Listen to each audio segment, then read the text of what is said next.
So Dylan, I just wanted to find out from you a bit, just a little bit about who you are and what are the things that constitute your practice. I mean, we all know you from the perspective of your chiromantic work, but what are the other things that constitute your professional practice, Dylan? Well, primarily, I kind of trained to be a medical herbalist. My mother was a herbalist, so I kind of got exposed to herbs at a very early age. And most of my time, during my teen years especially, I had various herbs poured down my throat, most of which I disliked. So if I ever sort of pulled a sickie to get out and going to school, the consequence of that was having some evil liquid being poured down my throat to get me better. So yeah, I guess from a fairly early age, some of my pocket money was to do with gathering herbs for my mother. And later, as I also had a scientific training, I started making her herbal extracts and things. So I kind of grew up osmotically absorbing a huge amount of herbal information. And I moved to London where my mother had a practice. And it was a flourishing, very busy practice. And I then became a dispenser. So I poured quantities of tinctures together and made up pills and made up teas and things, and making medicines for patients. So again, you learn stuff through practical experience, as opposed to just learning about dosages in a very dry academic way. And obviously with the throughput of patients that my mother had, my mother would always put the sort of general diagnosis at the top of the page. So I'd sort of clock that, and then I'd see the list of herbs and the sort of dietary advice that she would give. And so making these medicines up sort of a dozen so times a day, I kind of osmotically absorbed a huge amount of information. And obviously I saw the patient in the waiting room, I admitted them to my mother's surgery, and they came back out again. And I'd see them when they first arrived for a consultation, and then I'd see them over weeks and months. And I'd see how their condition improved with the herbal treatment that I'd kind of put together in the medicines that my mother was formulating. So that was invaluable experience, or clinical experience. And it was during this time that I also got into yoga when I was in my teens, when I was still at school. And by the time I got to London, I was very critical of the training I had as a herbalist. It was just conventional scientific medicine with herbs thrown in instead of drugs, and much of our knowledge of drugs was explained in pharmacological terms like regular medicines.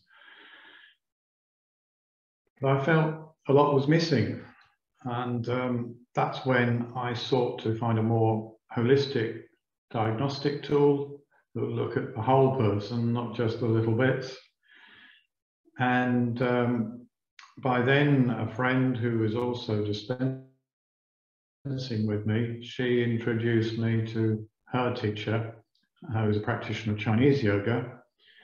And he also was an exponent of Chinese hand reading in the Chinese Buddhist tradition. And one day after a couple of years of doing yoga to me, Terry turned around and said, "Hey Dylan, you don't do hand reading, do you?" And I said, "No."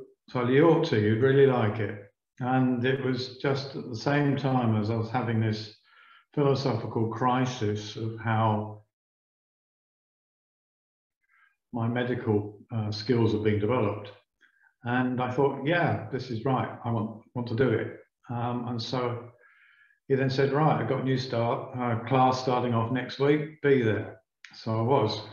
And it was fantastic. The first class just clicked with me, and it rang so many bells, and I thought, this is it. This is what I want to study. I could see the potential of it. So from then on, I just absorbed it like a sponge. And within 3 months, I was actually teaching it, and I even started doing professional readings. I had some handprints lying out on the table in the waiting room of my mother's surgery. And one patient who saw it said quizzically to me, do you read hands? And this was a guy who was a lord, so he was a very aristocratic character. And I said, yes. You know, I really like to have my hand read. I've always wanted to have my hand read. How much do you charge? So I said £5 for my first professional reading. So I spent probably a couple of hours with it, which was ridiculous for £5. But at the end of it, he said, good Lord, Dylan, you know, you've taught me an awful lot about myself. And, well, I don't think £5 is enough. I'll give you £10. So my initial hand readings were from then on £10.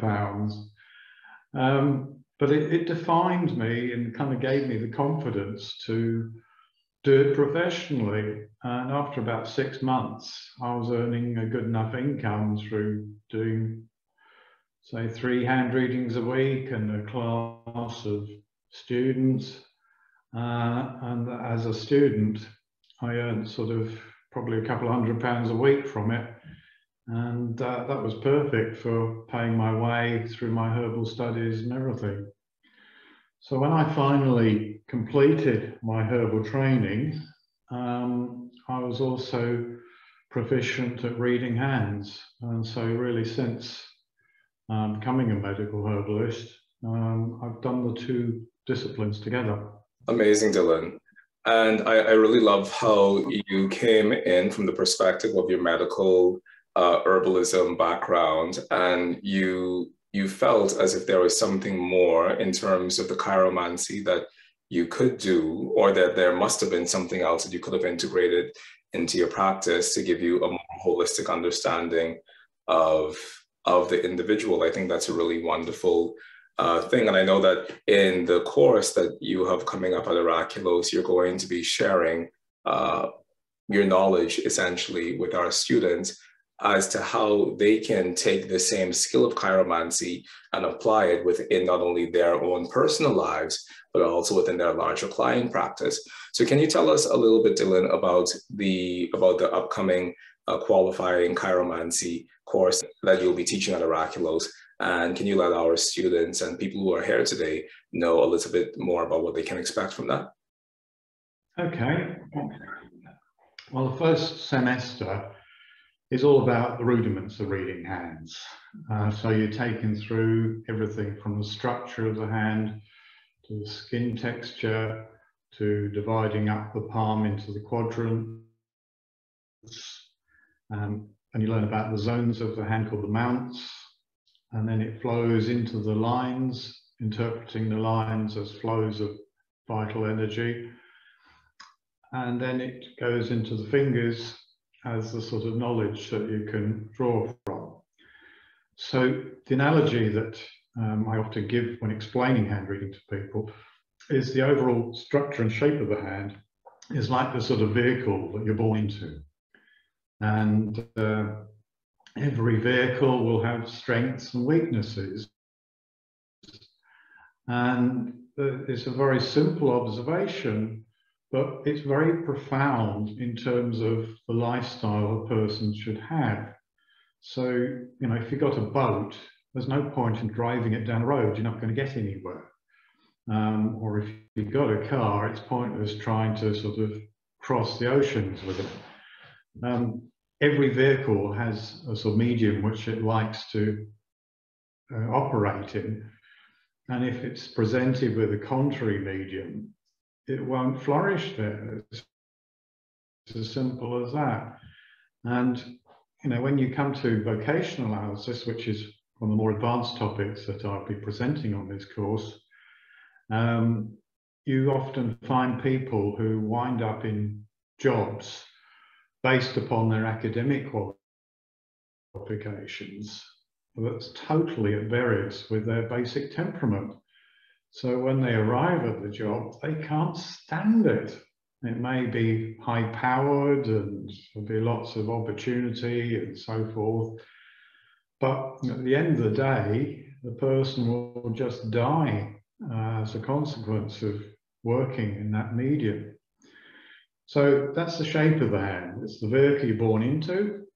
Then you look at the lines of the hand, and that tells the story of how you're driving your vehicle.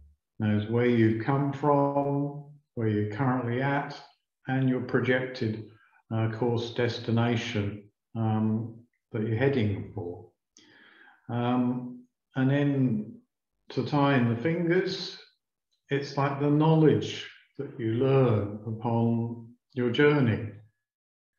How you kind of make decisions as to how to operate your vehicle.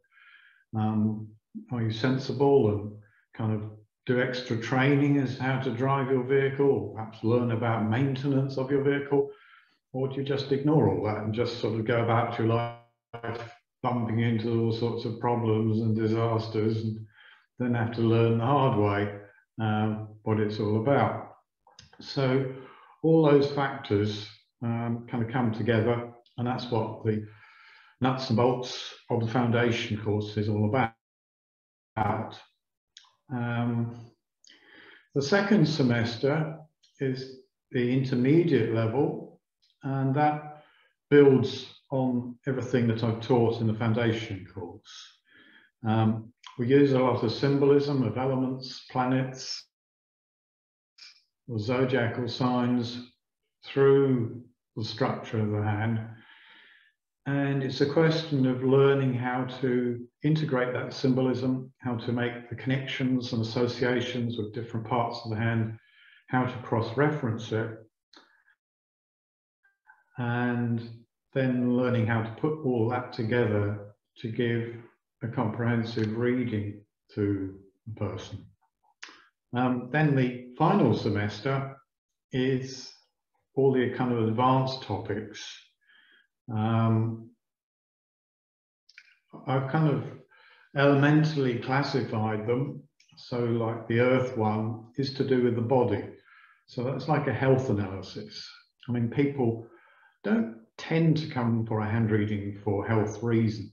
I've kind of used that in reverse as a herbalist, that people maybe come with a sort of digestive problem that they know is connected with tension, and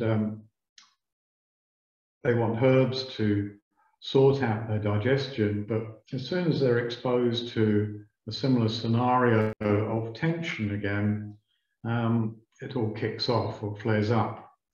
So at that point, I've often suggested to patients, well, maybe you want a kind of overview of what's going on here. Look at your whole lifestyle as to why tension is being generated. Where has it come from? Has it come from past stuff? Has it come from a relationship you're involved with? Has it come from your work environment? The hand will kind of identify those factors. And once you make a person aware of it, then you could suggest various things that will counteract the nature of that problem. It might be simple relaxation exercises, or say that some other job, this is doing you no good, and if you've got another 10, 20 years, however long your career is. So it's very good for making people question really what they're doing in their lives to affect their health. Generally, people come to you when relationships break up and want to know why, and then you can look at all the various factors. They may have had a succession of relationships, being attracted to similar partners, getting involved with the same sort of problems in each relationship, and then it sort of slowly dawns on them there must be a reason for this. And that's when a hand reading can elucidate what's going wrong there. So emotional issues of all sorts, relationship conflicts, maybe you've got a relationship that's still steady, but something has died. One person is sort of getting their way, but the other person is not flourishing in the relationship. So that is a big part to play. Then there's vocation, tapping into what I was already saying earlier. Western education largely selects people on the basis of a certain business structure, and it imagines that it needs certain types of people to do these certain tasks. Not everyone is well suited for doing those tasks. They may be qualified, but not necessarily kind of fit in. And a good hand reading at the right moment in time can get people to see the benefit of not just the sort of academic development work that may be involving much more practical experiences or apprentice type situation, studying with someone who's a craftsperson in some other medium. Or, you know, it might be that they have completely different gifts to anything that they've ever kind of been made to think that they are.